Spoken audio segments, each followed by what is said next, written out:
Hello दोस्तों, आज मैं आपको बताने वाली हूँ योगा फॉर बैक। बैक के लिए योगा आपके लिए बहुत ही ज़्यादा फायदेमंद है। जो योगा आसन आज मैं आपको बताऊंगी दोस्तों, उससे आपको जादू की तरह एकदम कमाल दिखेगा। ये मैं ऐसे ही नहीं कह रही हूँ, ये मैंने खुद पे एक्सपीरियंस किया है।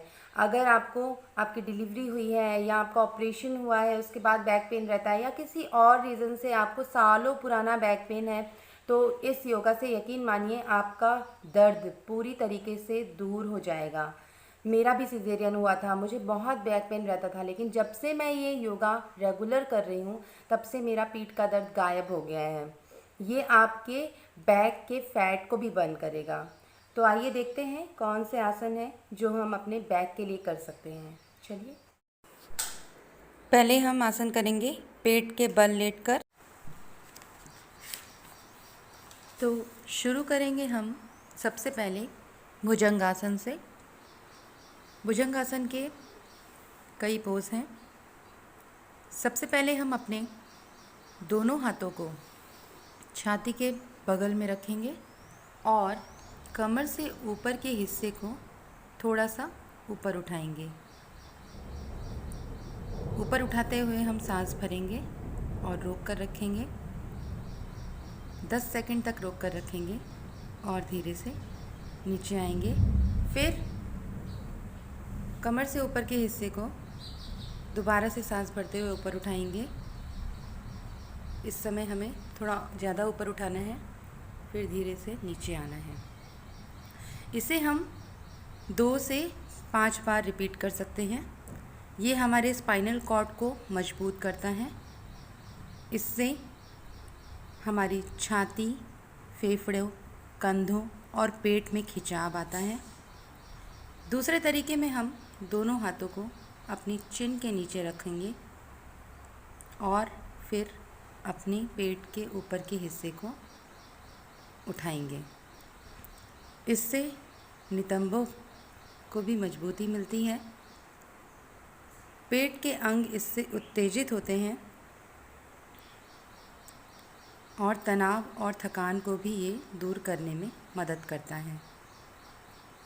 साइटिका से भी इसमें राहत मिलती है और इससे अस्थमा के पेशेंट्स को भी आराम मिलता है।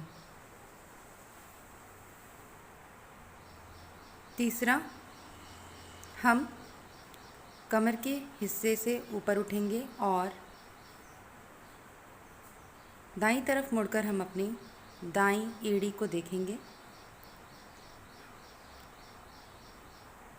नीचे जाएंगे, फिर ऊपर उठेंगे और बाईं तरफ मुड़कर हम अपने बाईं एड़ी को देखने की कोशिश करेंगे।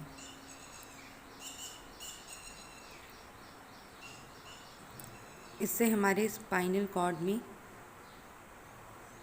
राहत मिलती है, पीठ का दर्द दूर होता है।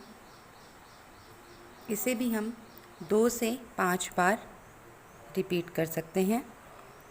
शुरुआत 1 या 2 आसन से करें, आगे जाकर इसे 5 से लेकर 10 तक आप बढ़ा सकते हैं।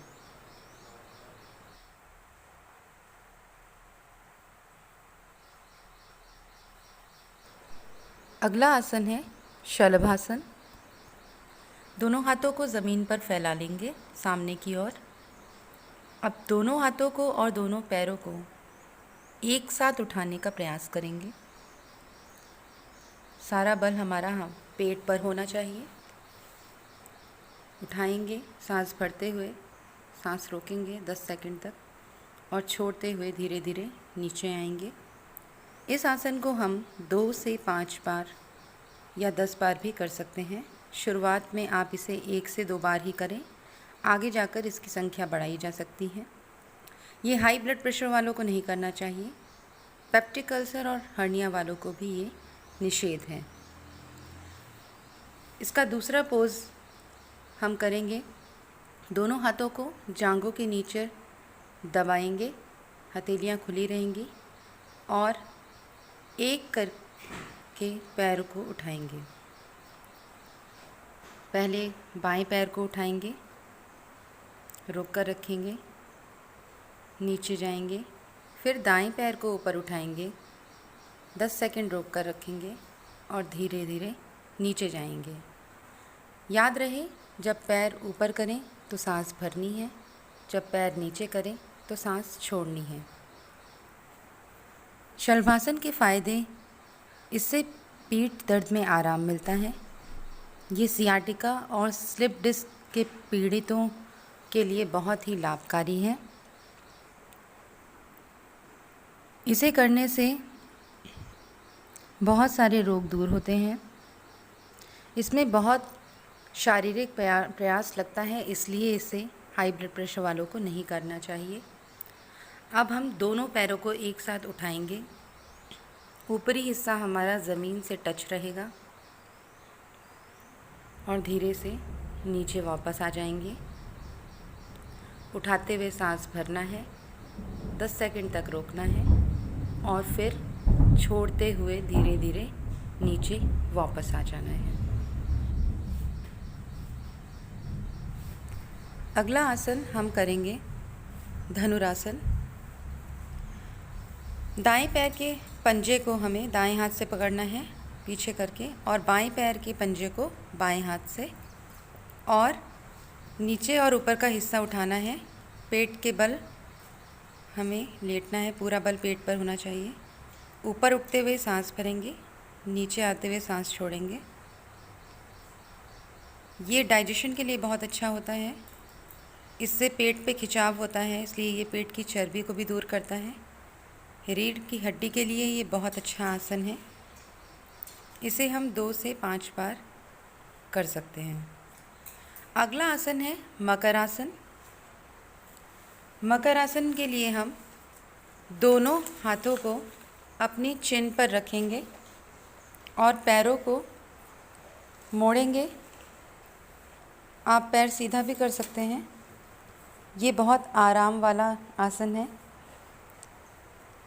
इससे आपकी पूरी बॉडी रिलैक्स होती है। कंधों और रीढ़ की मांसपेशियों के तनाव को ये कम करता है।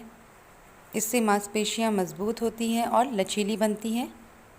इसमें गहरी सांस लेने और छोड़ने की प्रक्रिया से अस्थमा की बीमारी भी ठीक होती है।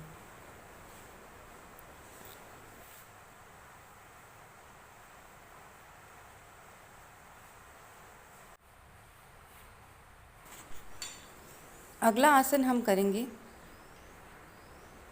मर्जरी आसन। इसे कैट काउ पोज भी बोलते हैं।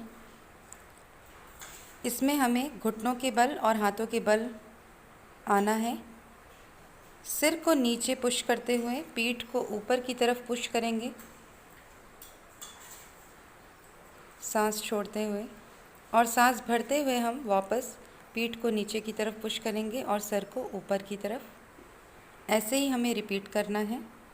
इसे हम 1 से 2 बार, 2 से 10 बार कर सकते हैं। ये रीढ़ की हड्डी को लचीला बनाता है। पेट की मांसपेशियों में खिंचाव पड़ता है, जिससे पेट के अंगों को उत्तेजित करता है, जो पाचन क्रिया को सुधारने में मदद करता है।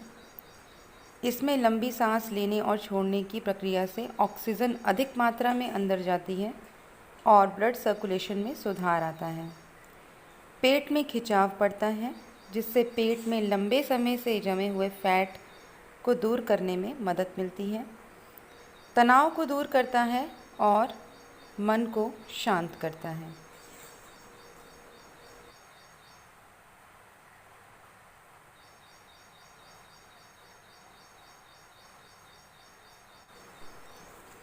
ये मार्जरी आसन का ही दूसरा पोज है।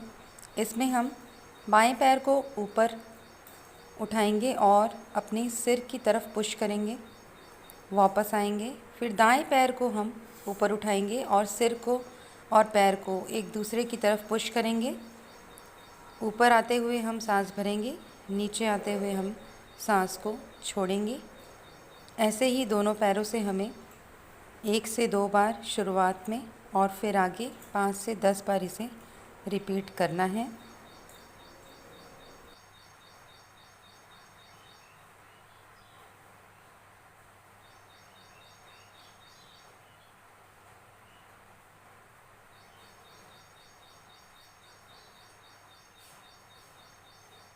अगला आसन है दंडान्यमना भ्रमणासना।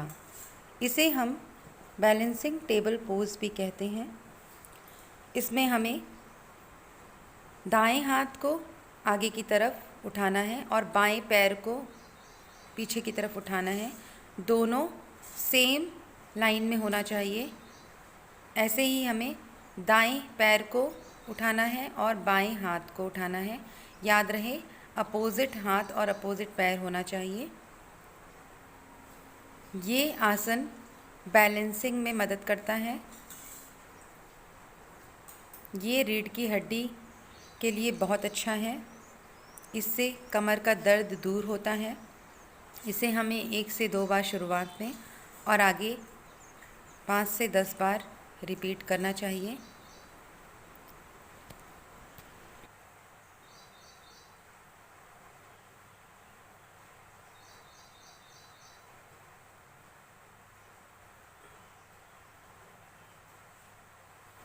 अगले आसन के लिए हमें सिटिंग पोजीशन में आगे की तरफ पैर फैलाकर बैठ जाना है।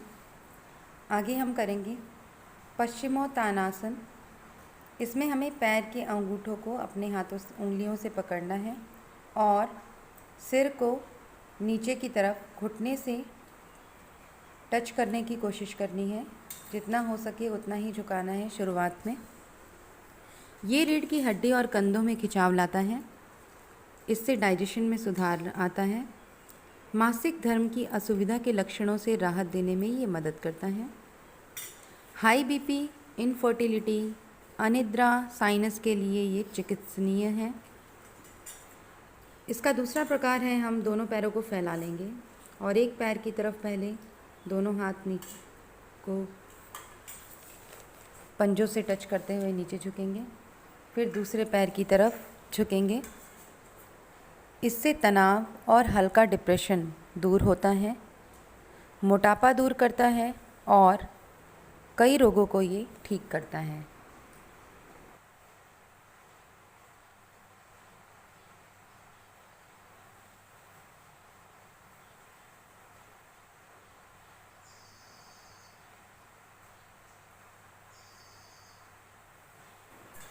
तो ये थे कुछ आसन जो हमारी कमर दर्द के लिए बहुत ही हितकारी हैं। अब योगासन के बाद हम करेंगे कुछ सूक्ष्म व्यायाम। अगर आप पहली बार या शुरुआत में योगासन कर रहे हैं तो हो सकता है कि आपको सिर में हल्का दर्द हो, हाँ, मांसपेशियों में, हाथों में खिंचाव आएगा, जिसकी वजह से आपको दर्द हो सकता है। घबराइएगा नहीं, वो नॉर्मल है। कुछ दिन बाद वो स्थिति ठीक हो जाएगी। योगासन के बाद सूक्ष्म व्यायाम करने से आपको उससे राहत मिलेगी। सर को एंटी क्लॉकवाइज और क्लॉकवाइज घुमाना है।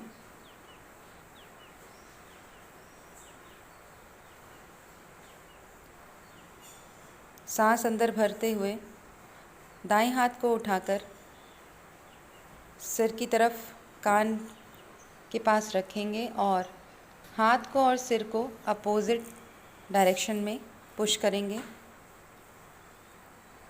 ऐसे ही बाएं हाथ को बाएं सिर की तरफ रखेंगे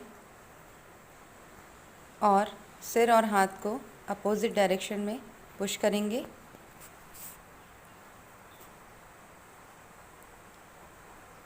फिर सांस को छोड़ेंगे।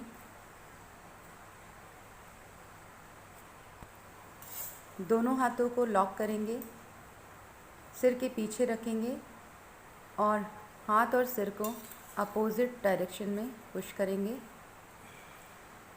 सांस खींचनी है, पुश करते हुए रोकनी है और फिर धीरे से छोड़नी है। दोनों हाथों को दोबारा लॉक करेंगे, माथे पर रखेंगे और सिर और हाथ को अपोजिट डायरेक्शन में पुश करेंगे।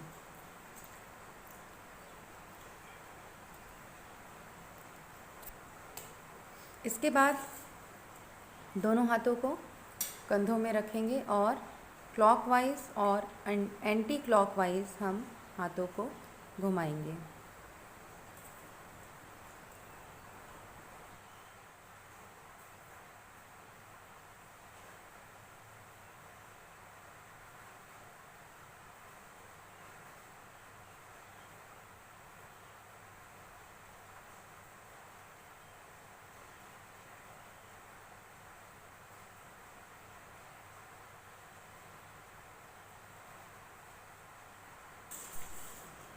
दोनों हाथों को सामने की तरफ फैलाएंगे।